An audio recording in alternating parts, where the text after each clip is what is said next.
ఆంధ్రప్రదేశ్ కోస్తా ప్రాంతాన్ని వణికిస్తున్న మొంతా తీవ్ర తుఫాను ఉత్తర వాయువ్య దిశగా గంటకు 12 నుంచి 15 కిలోమీటర్ల వేగంతో కదులుతోంది. దీని ప్రభావంతో తెలంగాణ రాష్ట్రంలో రాగల 3 రోజులు పలుచోట్ల భారీ వర్షాలు కురుస్తాయని హైదరాబాద్ వాతావరణ శాఖ అధికారి శ్రీనివాస్ తెలిపారు. ఇవాళ భద్రాద్రి కొత్తగూడెం, ములుగు, ఖమ్మం జిల్లాలో భారీ వర్షాలు కురుస్తాయని హెచ్చరించారు. మంచిర్యాల, పెద్దపల్లి, జయశంకర్ భూపాల్పల్లి, హన్మకొండ, వరంగల్, మహబూబాబాద్, సూర్యాపేట, నల్గొండ జిల్లాలకు ఆరెంజ్ అలర్ట్ జారీ చేశామన్నారు. మిగతా జిల్లాలకు ఎల్లో హెచ్చరిక జారీ చేశామంటున్న వాతావరణ శాఖ అధికారి శ్రీనివాస్తో మా ప్రతినిధి అరవింద్ ఫేస్ టు ఫేస్. గత 3 రోజుల నుండి కూడా అటు ఆంధ్రప్రదేశ్లో కానీ ఇటు తెలంగాణలో కానీ 2 తెలుగు రాష్ట్రాల్లో కూడా కొన్ని చోట్ల భారీ వర్షాలు కూడా కురుస్తున్నాయి. మరికొన్ని చోట్ల కూడా తేలికపాటి వర్షాలు కూడా కురుస్తున్నాయి. అసలు ఈ మొంతా తుఫాన్ ఎక్కడ ఏర్పడింది, అసలు ఏర్పడడానికి ప్రధానమైన కారణాలు ఏంటి, ఇది ఎన్ని రోజులు ఎఫెక్ట్ ఉంటుంది? మనతో వాతావరణ శాఖ అధికారి ఉన్నారు, వారిని అడిగి పూర్తి వివరాలు తెలుసుకున్నాం. సార్ చెప్పండి సార్, అసలు ఎక్కడ సైక్లోన్ ఏర్పడింది, ఇది ఎన్ని రోజుల ప్రభావం ఉంటుంది సార్ 2 తెలుగు రాష్ట్రాలలో? మనకి గత 5-6 రోజుల క్రితం మనకి ఈ అండమాన్ సముద్రంలో అండమాన్ నికోబార్ దీవుల సమీపంలో అల్పపీడనం ఏర్పడింది. అల్పపీడనం ఏర్పడినప్పుడు ఈ సీజన్లో మనకి ముఖ్యంగా అక్టోబర్, నవంబర్ నెలలో ఈ డీప్ సీలో ఏర్పడినటువంటి అల్పపీడనాలు తుఫానులుగా మారడానికి అనుకూలమైన వాతావరణం ఉంటుంది. సో అది అక్కడి నుంచి అల్పపీడనం నుంచి తీవ్ర అల్పపీడనం, వాయుగుండం, తీవ్ర వాయుగుండం, నిన్నటికి సైక్లోన్గా మారింది, తుఫాన్గా మారింది. తుఫాన్గా మారిన తర్వాత వీటికి మనం ఐడెంటిఫికేషన్ కోసం పేర్లు పెట్టడం అనేది జరుగుతుంది. ప్రస్తుతం దీనికి మోంతా తుఫాను అని పేరు పెట్టడం జరిగింది.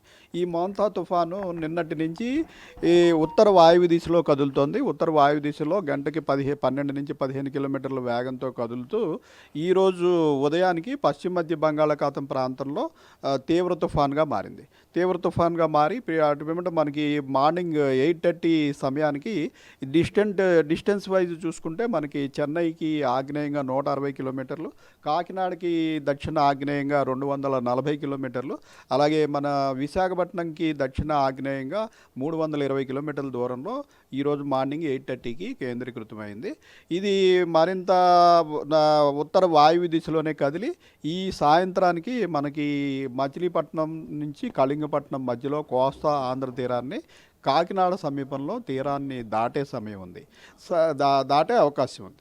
సో ఇది తీరాన్ని తీవ్ర తుఫాన్గా దాటే అవకాశం ఉంది. తీవ్ర తుఫాన్ అంటే ఇందులో గాలుల వేగము, ఈదురుగాలుల వేగం 90 నుంచి 100 కిలోమీటర్ల వరకు ఉంటుంది. ఒక్కొక్కప్పుడు 110 కిలోమీటర్ల వరకు కూడా పెరిగే అవకాశం ఉంటుంది. సో దీని ప్రభావం ముఖ్యంగా కోస్తా ఆంధ్రప్రదేశ్లోని పలు జిల్లాల మీద ఎక్కువ ఉంటుంది. సార్ ప్రధానంగా తెలంగాణకు ఇది ఎన్ని రోజులు సూచనగా మారుతుంది సార్?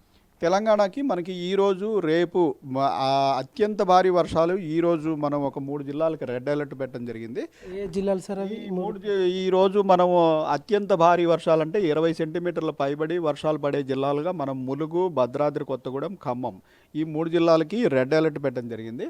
దీని సమీపంలోని పలు మనకి నార్త్ నుంచి ఇటు చూసుకున్నట్టయితే మంచిర్యాల, పెద్దపల్లి, జయశంకర్, హన్మకొండ, వరంగల్, మహబూబాబాద్, సూర్యాపేట, నల్గొండ ఈ జిల్లాలకి ఆరెంజ్ అలర్ట్ పెట్టడం జరిగింది. ఈ ఆరెంజ్ అలర్ట్ దగ్గర ఏంటంటే 12 నుంచి 19 సెంటీమీటర్ల వరకు వర్షపాతము, అలాగే ఈ ఉరుములు మెరుపులు జల్లులప్పుడు ఈదురుగాలు 40 నుంచి 50 కిలోమీటర్ల వేగంతో ఈదురుగాలు వీచే అవకాశం ఉంటుంది. సార్ ప్రధానంగా రేపు ఎలా ఉండబోతుంది వాతావరణం?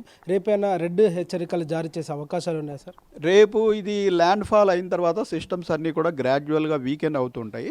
సో రేపటికి ఇది తీవ్ర తుఫాను స్థాయి నుంచి తుఫాను స్థాయికి ఒక మెట్టు దిగిపోయినప్పటికీ మన తెలంగాణకు ఆనుకుని మరింత ముందుకు వెళ్ళిపోయినప్పుడు మన రెయిన్ఫాల్ కూడా పైకి మూవ్ అయ్యే అవకాశం ఉంది. సో రేపు చూసుకున్నట్టయితే మనం ఆదిలాబాదు, నిర్మల్, జగిత్యాల, మంచిర్యాల, పెద్దపల్లి, కరీంనగర్, జయశంకర్, ములుగు, వరంగల్, హన్మకొండ, మహబూబాబాదు, భద్రాద్రి కొత్తగూడెం, ఖమ్మం ఈ జిల్లాలకి రేపు ఆరెంజ్ అలర్ట్ పెట్టడం జరిగింది. సో తర్వాత రోజు అది మరింత ముందుకు వెళ్ళిపోయిన తర్వాత గ్రాడ్యువల్గా వీకెన్ అయిపోయి తెలంగాణ మీద దాని ప్రభావం చాలా వరకు తగ్గిపోతుంది. ప్రధానంగా వాతావరణ శాఖ అధికారిగా రైతులకు ఏం తెలియజేయాలనుకుంటారు? ఆల్రెడీ పంట కోసి కూడా అంటే మొక్కలు కూడా రోడ్లపై ఎండబెట్టడం జరిగింది. మరి రైతులకు రానున్న 3 రోజుల పాటు వెదర్ కండిషన్స్ పైన ఏ విధంగా సూచిస్తారు? మనం ఒక 4-5 రోజుల ముందు నుంచి కూడా ఈ తుఫాను రాబోతోందని హెచ్చరిస్తున్నాము. గత 2-3 రోజుల నుంచి కూడా ఆల్రెడీ కోతకొచ్చి 1-2 రోజుల్లో కోత కోసి వేయడానికి రెడీగా ఉన్నవారు కోసి జాగ్రత్త పడవలసిందని కూడా చెప్పాము. ఇప్పుడు ఏంటంటే ఇక చేసేది ఏమీ లేదు కాబట్టి ఇప్పుడు ఏంటంటే ఆల్రెడీ కోసిన పంటని బయట ఆరబెట్టకుండా ఈరోజు, రేపు, ఎల్లుండి కూడా పూర్తిగా దాన్ని ప్రొటెక్ట్ చేసి ఉంచుకోవడం మంచిదని సలహా ఇస్తున్నాం. రైట్ ఏదైతే చూసుకుంటే రానున్న 3 రోజుల పాటు కూడా అటు హైదరాబాద్ అటు మరియు తెలంగాణ తీర ప్రాంతం సైడ్ కూడా కొంచెం భారీ వర్షాలు కూడా ఉండే అవకాశాలు ఉన్నాయని కూడా వాతావరణ అధికారి తెలియజేశారు. ప్రధానంగా చూసుకుంటే ఈరోజు 4 జిల్లాలకు కూడా రెడ్ అలర్ట్ ఇవ్వడం జరిగింది. ప్రధానంగా ఇక్కడ ములుగు, భద్రాద్రి కొత్తగూడెం, ఖమ్మం ఈ జిల్లాలకు మాత్రం కూడా ఇప్పటికే రెడ్ అలర్ట్ కూడా జారీ చేశారు. రేపు ఇది తీవ్రత తగ్గుతుంది కాబట్టి రేపు తెలంగాణలో కూడా కొంచెం రెడ్ అలర్ట్ కాకుండా ఆరెంజ్ హెచ్చరికలు కూడా జారీ చేసిన వాతావరణ శాఖ ఇప్పటికే తెలియజేశారు. రానున్న 3 రోజుల పాటు హైదరాబాద్లో అటు తెలంగాణలో కూడా భారీ వర్షం కూడా కురుస్తుంది. కొన్ని ప్రాంతాల్లో మాత్రం తేలికపాటి వర్షం కూడా కురుస్తుందని వాతావరణ అధికారులు ఇప్పటికే తెలియజేశారు. వీడియో జర్నలిస్టు విజయ్తో అరవింద్, టీ న్యూస్, హైదరాబాద్.